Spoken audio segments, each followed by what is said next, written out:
So 2025ல பார்த்தீங்கன்னா ஒரு தரமான மாஸ்டர் ஹாரர் த்ரில்லர் படமாக எடுக்கப்பட்ட டோலி அப்படின்ற திரைப்படத்தை இப்போ புக் மை ஷோவில் பார்த்தீங்கன்னா தமிழ் டப்பிங்கோட வந்து ஸ்ட்ரீம் பண்ணியிருக்காங்க.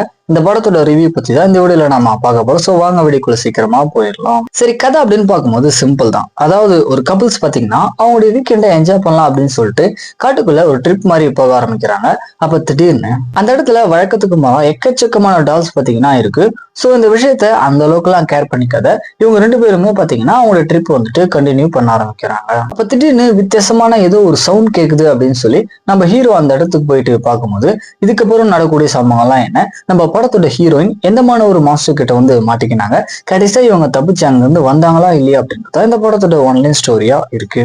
மெயினா படத்தோட ஸ்டோரி வந்து சிம்பிள் தான். பட் படத்துல அங்கங்க வரக்கூடிய அந்த ஜம்ப்ஸ்கேர்ஸா இருக்கட்டும், ஒரு சில ப்ரூட்டலான சீக்வன்ஸ் எல்லாமே பாத்தீங்கன்னா பயங்கரமா இருந்துச்சு பாக்குறதுக்கு.